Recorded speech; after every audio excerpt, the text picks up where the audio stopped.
મિત્રો, મારા બાપલિયા કે દર વર્ષની જેમ આ વર્ષે પણ ચંગાલ પીરથી ભડિયાદ પગપાળા યાત્રા જે કહેવાય છે કે નેજો લઈને જઈ રહ્યા છે, તો આજે આપણે ત્યાં આવી ગયા છે ને વધુ વિગત શું છે બાપુ સાથે વાતચીત કરીશું, કેટલા વર્ષથી જાય છે અને ક્યાં કયો રૂટ છે એમનો।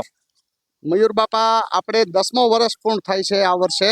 હર વર્ષે અમે આરીફભાઈ બ્લોચના અધ્યક્ષ સ્થાને પ્રમુખ સ્થાને જઈએ છીએ અને અહીંથી વાયા ચરાડવા, હળવદ, સુરેન્દ્રનગર, ધંધુકા થઈ અને હઝરત મહેમૂદ શાહ પીર બુખારી દાદાના દરબારમાં 10 વર્ષથી જઈએ છીએ।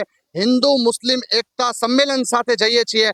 રસ્તામાં જેટલા આશ્રમો આવે ત્યાં અમારા મેદનીનું, અમારા નેજા શરીફનું, નિશાન શરીફનું ખૂબ પ્યારથી, સન્માનથી વેલકમ અને સ્વાગત કરવામાં આવે છે અને હિન્દુ મુસ્લિમ એકતાથી, ભાઈચારાથી, એકતાથી અમે લોકો ભડિયાદ પીર જઈએ છીએ।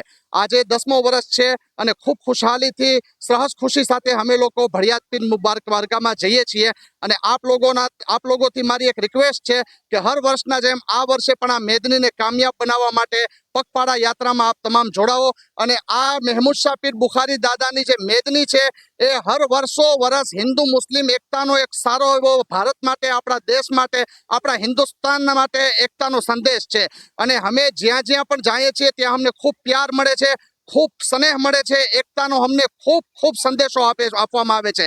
મીડિયાનો, પોલીસ પ્રશાસનનો, મોરબી મહાનગરપાલિકાનો અને તમામ પોલીસ પરિવારનો અને મેદનીમાં જોડાવાવાળા તમામ લોકોનો હું દિલથી આભાર વ્યક્ત કરું છું। બાપલિયા, આ જે રહ્યો પગપાળા આજે અહીંથી નીકળી રહ્યા છે અને મારા તમામ મુસ્લિમ બિરાદર ભાઈઓ બહેનો અને કોઈ પણ ને જો આની અંદર જોડાવું હોય તો તમે જોડાઈ શકો છો, બરાબર ને? તો બોલો ધૂમ દાદા, ધૂમ દાદા।